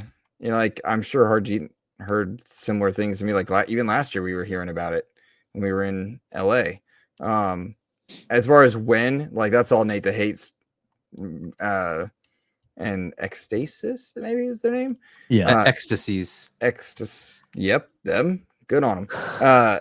That's their reporting, I think, getting circulated. That's why you're hearing it so often. But yeah, I do think it's happening. I do think it's soon. March 20th is an anniversary for them. I do think it's odd, though, in general, just to have it soon. I would have put it like in late May, early June anyway. Just so that was the talk of the town when people arrive. The industry like coalesces and they can talk about Elder Scrolls. I thought that would have been a smart thing because right now Xbox has so much stuff that they have to try to get eyes on. Avowed just came out, fantastic game, really loved it. Let's see, Assassin's Creed is not their game, but they are trying to strengthen ties with Ubisoft. This one is going into play anywhere, and Ubisoft handles some COD stuff. So like you wouldn't want to nullify their stuff. You've got South of Midnight, less than a month out from that now, and then you've got Doom. So like where do you put Elder Scrolls? And that's just talking about the first half of the year. So it'll be interesting to see. Again, I consistently go back to this and I don't mean to, but how are they going to message this? Because they've really been doing very well with their game releases. They really have of late. So you got to look at how are you going to distribute and put eyes on, because they did it with COD. Then they had Indiana Jones, then Avowed, South of Midnight, Doom. Yep. Like that's 5. Boom, boom, boom, boom, boom. And you're going to add another one to the mix all within like an 8-month period. That's a lot. So that's Agreed. I would play it though. I've never played Oblivion. I'm interested in playing it. I don't know. Wow. I know. I was not an RPG guy in my youth. Gears of War, COD, bro, rah rah rah, shoot things. Now I'm like, I love Avowed and I love RPGs, and I would love to check out this older. Have you played Skyrim? I did not like Skyrim when I played it, which was again kind of in that older days, and like I didn't really have an interest in the more playing it recently. But I really enjoyed a lot of Starfield. It feels very dated, but I enjoyed a lot of Starfield. So that leads me to believe that if this is a remake and it has been done well, I'm going to enjoy Oblivion. Wow. So I feel like I have a great opportunity to enjoy something. Yeah. Like of those two, I think Oblivion was the better one for me. I liked Oblivion better than Skyrim. Skyrim was good though. I don't want to say it was bad. It was good, but Oblivion I think was the better game. Interestingly enough, like so that means you haven't played Fallout, right? I've played Fallout 4. Okay, what do you think of that? Enjoyed it, but again, didn't get into it. You know what I mean? Like I arrived to RPGs thanks to The Witcher 3. Oh, there you go. That's a really good one. Like that's how you get in, right? And then I started mixing and I got into more stuff from there. But got it. That's kind of when I first started playing that genre. Okay. All right. There's a lot you can play. That's good. There's a whole bunch of RPGs, but yeah, that's a good one. I would love to see them redo Morrowind. I played a bit of Morrowind, and yeah, there you go, right, Morrowind. And unfortunately, it does not have any modern mechanics. Like you pick up a quest and you go find the item, but it doesn't track the quest for you. So like, who do I get this to? I don't even, because you have to apparently use paper and pen and say, oh, somebody gave me this quest, and it was over here, and I got to remember to go back and get that. It's like, come on. So I'd love them to redo that one. So we'll see. But yeah, so as far as this one coming out, look, yeah, we've been hearing about this for a while. And we got the leak right from the FCC, with like the unredacted stuff. Yep. And that is where this was listed. And so we knew it was kind of in the works. I like Microsoft could have canned it, but why would they? It just doesn't make sense, right? Let it go and might as well put it out. So it was just a question of when does it actually come out. It's sort of a UE5 thing, but I don't know how much of that is still UE5 or if it's mixing UE5 and creation or whatever. But let's say it is UE5. We will see. We will see what it looks like. But yeah, the messaging, as you're saying, Luke, as far as like the marketing part of this, it's a remake, so I don't expect a lot of marketing. But they do need to announce it. And the question is, where do they announce it? And if it's coming out, what we're hearing is it gets announced in April, releases in June. I have these again, all rumors. I heard April. I heard April. April. Okay. Yeah. So all rumors. We have no idea. April will be a bad time to release it. That's what I think too. Have two big releases, right? South of Midnight and Expedition 33 are coming out in Game Pass. You want to give them all the room, right? That's just a bad idea. I don't think that's a good place to put it. May is Doom. Yeah, they could put it in sometime there, but I still think just leave it. Doom is good. It can carry the month. And then June, I don't know that they have another one that's scheduled to be out from them. So that's a good one. They can put that there. And again, this is a remake. It's not a full new game, but it's a large game. And this has been 20-ish years, right? So I think we're up to 19 years this year. So it's a good one to bring in. And there are a lot of people like you, Luke, that didn't play that game. They now get a chance to do it. And there's a whole bunch of new gamers that have come into the world who never even heard of this. And it's like, oh, okay, cool, let me play this, right? Good chance for them to pick it up. This will be everywhere. Obviously, this will be everywhere, right? This will probably be on Switch 2. It'll be on PlayStation, PC, Xbox. It'll be everywhere. And hopefully people give it a chance. It is a very good RPG. I hope it's not a nostalgia good, because that's the other problem with this. So I hope they modernize it a bit, right? But because people might have fond memories of a game that released in like 2006, because it was great in 2006. Since then, there's been a lot more out there.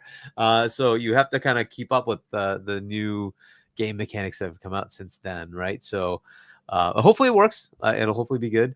But yeah, we'll see what that does. And will that greenlight more of them?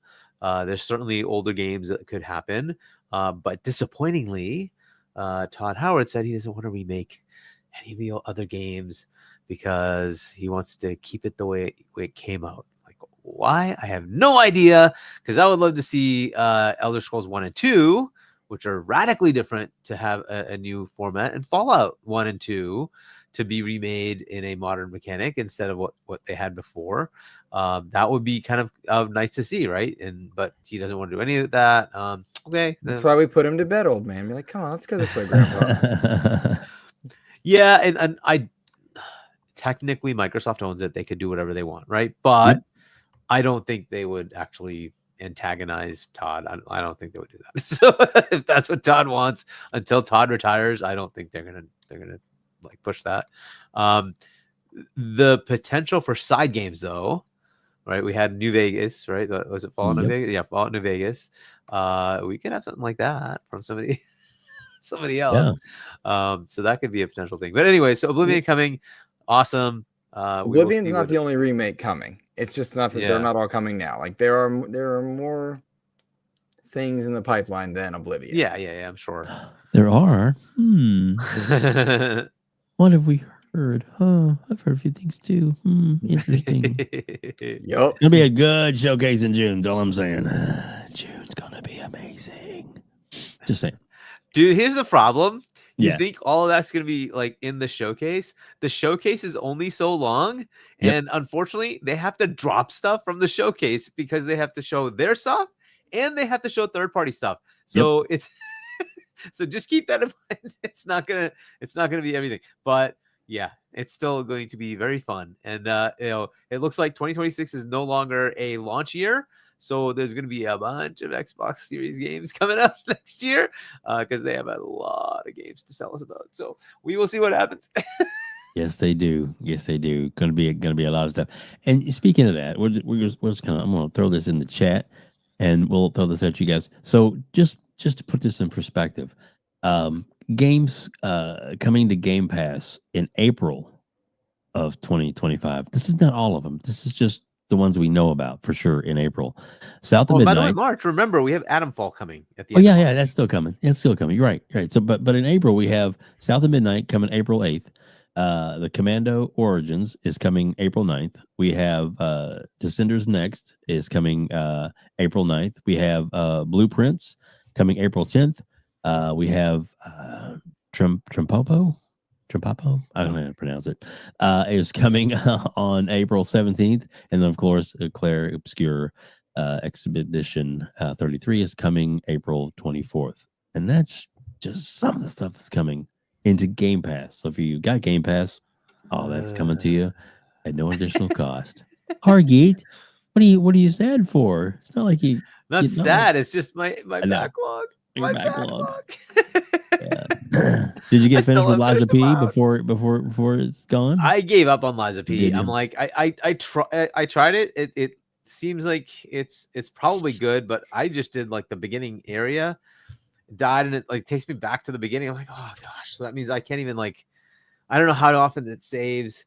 Like, oh, I don't know if I want to do this. Yeah. And so 33 Immortals too. Thanks, Paul. Appreciate I don't know when that's coming up, but yeah. And then we got confirmation Towerborn's coming. Yep. That we do. But I mean, we already knew that, right? Because it was in like a short preview on Xbox, and then they moved it to Steam as a preview game, and now we have the release coming up at some point, right? So it's going to release to both of those. I don't know if it's coming to the other platforms. There's no reason to hold it, but it is an Xbox published game. So we'll see what they want to do with that. But yeah, that's coming along. Yep. Pretty exciting stuff. We haven't seen the rest of the year. We still have COD, Ninja Gaiden 4, Outer Worlds 2. Fable's been moved. Is there anything else that's published by Xbox that's already announced? Not public. No, I don't think so. Yeah. So, but we know of at least one that they said has not been announced is coming this year, right? And maybe that's Oblivion. Maybe or maybe it's something else. So we will see. Yeah, right. Xbox right now has South of Midnight, Doom, COD, Fable, Gears E-Day, Blade, State of Decay 3, Contraband, Towerborn. Well, so are we sure E-Day is coming out this year? No. I'm just listing. Oh, you're just listing the games that are coming. And then Everwild. Because there's also the potential for a Gears collection, which is now getting very, very like. Has that Poor been special Nick? Just let it come out. Like, has that been fully like confirmed yet, or is it still in the rumor mill? Still in the rumor mill. Yeah. Okay, so still in the room, but like there's a very high chance that's coming out this year. Because there's just too much confirmation now, right? It's like in screens everywhere. It's like there's stuff available like in enough places that's like, yeah, this is coming. So and Mick got another one. That is as another one that's coming. Brute Force 2. I love it. Oh yeah, Tony Hawk. Tony Hawk. Yeah, that was the one we were. The Tony Hawk, right? The remaster. Is it a remake or remaster? Whatever it is. Outer Worlds 2. Like, dude, it keeps going, right? There's so much coming. That's this year. We have Clark, so much it's more the gift that keeps on giving. There's so much more next year. So Oh yeah. And by the way, April 2, we get the full announcement of the Switch 2, and we find out what their library is going to expand by and how many going to have some Xbox games. So it's going to absolutely 100%, but I'm also looking forward to their first party, right? What they're bringing to the game. They have a bunch of stuff that's been kind of held, right? Metroid Prime 4. There's supposed to be a new 3D Mario Kart. There's going to be a Pokemon, right? So there's a whole bunch of things coming, right? So we will see what they have in store for us. They usually have a killer launch lineup as well. So we will see what they have. Yep. Yep. Last little thing we'll throw at you guys before we head on out of here and send everybody over to Pixelated Echoes, which is getting ready to start here any minute. So there is a game that was announced, which I'm pretty excited about because I love the franchise and that they're finally, I guess, taking the lore and putting a little different twist on it, as it were, and but still keeping the monarchy. Let's bring it up here, and that is a new Silent Hill F, and it's also a Play Anywhere title. It looks like as well. So yeah, that's pretty exciting stuff. Silent Hill F from Konami, and it looks like it's going to be in Japan. And kind of, I guess some of the things that I've seen watching the little trailer. I'll see if I can dig it up here in a second. But it's it kind of reminds me of like The Grudge or something like that. Like some kind of definitely Japanese inspired horror. Are you guys looking forward to this? Are you excited when this announcement came out? What are you guys thinking? Horror's I like horror. I'm here for it. I'll check it out for sure. I enjoy. I'm bummed the Silent Hill 2 remake isn't on Xbox. I'm happy to see this is. Yeah, but it's timed exclusivity. It's coming out and everything, right? So yeah, I just come on, man. Like bring it over because I want to play it on my Xbox. What they funded it though, right? I think that's what happened, right? So PlayStation funded it with is it Bluebird? Yeah. Is it Bluebird team? Right? Bluebird did it. Yeah. Bluebird gets a lot of hate. I don't get it. That game got awesome ratings. It did. They apparently did a good job. So I'm glad they did. Yeah. But yeah, it's coming. I don't know if I'm not a horror fan, but I don't know. We'll see. Like the problem is if there's an inkling of I may not want to play it, then I'm just not going to bother. Why? Because again, There's my so much backlog else. is ridiculous. Yeah. And I haven't played Metaphor yet, and I want to play. That was a supposedly really good game, right? So I own it. I haven't played it, and like I don't know. There's too much in my backlog right now, so and it just keeps expanding. So good. That's a good problem to have, isn't it? It is. It's an awesome problem to have. Yeah. Yeah. Looks good though. I'm excited for it, man. I'm a big fan of Silent Hill. Yeah. When it first came out, man, I was like, oh dude. And when the siren would go off and I'm like running going, fuck, what do I do? When you very first played, I had no idea what was going on. There's a map in Dead by Daylight that does that to you because it's the Silent Hill verse. Yeah. Oh, dude, it gets me. Oh, it scares me. I love that game. Dead by Daylight. Yes, very, very much so. Very much so. My favorite, I guess, add-on for that game is the Alien add-on. Yeah, the Xenomorph and all that. Oh, yeah, it's pretty badass. Pretty badass. But yeah, man. So I wonder if will this have some of the tropes, as it were, like Pyramid Head make an appearance in this game? I wonder. It's he's a staple. But if it's from the other quote unquote other world, maybe it doesn't. Maybe just Silent Hill was one of the the ways they got in, as it were. Maybe there's obviously we're going to find out. There's got to be some kind of tie into the lore. It just wouldn't be the same title and a wholly different story. It has to be some kind of a little tie-in with it. So I would assume. And I don't know. Just it looks good. It looks exciting. I like to get scared. I like to play this kind of stuff. So yeah, pretty excited. It kind of reminded me of the poppy seeds and poppy plants. I guess it was from the Wizard of Oz when Dorothy's running. She falls asleep. Yeah. Yeah. All right. So maybe I'm dating myself, but So. Yeah. Whatever. That's saying still shown to this day, Mister. But yeah, you're right. Guys, pretty cool. Looking pretty scary. I'm excited. Can't thank you enough, Luke, for taking the time to come on tonight. We really appreciate you. Hopefully we'll have you back on again in the future because, like I said, I love your takes and I do appreciate your time. Thank you. So yeah, so please tell everybody where they can find you, where they can reach out to you, and all that kind of good stuff as to where are you going to be and what do you got coming up. Absolutely. So I appreciate the invitation. I will indulge in the opportunity to plug XEP, the Xbox Expansion Pass. In 2025 alone, interviewed John Romero, founder of Doom, Kerry Patel from Avowed. Jason Schreier came on to talk about the WB stuff right after he broke that news. We reviewed Monster Hunter Wilds, Avowed, We've got our Assassin's Creed one this week. We've done a bunch of tech reviews, including Steam Deck and MetaQuest 3. We did previews for Atomfall and Clair Obscur. Like, we're a 2-person team, and so we really do try to put out a lot of content and then ask, for support and people to check out that content when they're able. So if anyone's willing, go check out the Xbox Expansion Pass. Just means a lot for content creators when people click like or click subscribe. So yeah, and I'm hoping to see everybody in June this year. I'm excited for that. Oh yeah, I'll save be it there. up now. Already got my hotel tickets, so already got my hotel booked and everything. So worst case scenario, if you get there and you're still hurting on money, we can we can pull a rollerbed in there and you can crash. You can crash if it came down to it. So, or we'll all just hang out at Korkenstein's house. Yeah, that makes sense. Yeah, Cork's like, what? No, wait a minute. How many? I'm just kidding. Hopefully we'll get a ride from the airport, right, Cork? Appreciate you. Anyway, actually, I've been talking to him about that. But dude, a great show you guys put on. You and Logan is fantastic, and in the description below, and also if you're listening later on audio, it will be in the description of that as well. So please, definitely make sure you click on there, not only subscribe to his channel, but hit the little bell icon so you don't miss out on any other great content, because they do put some really, really good stuff, and they work hard and it shows.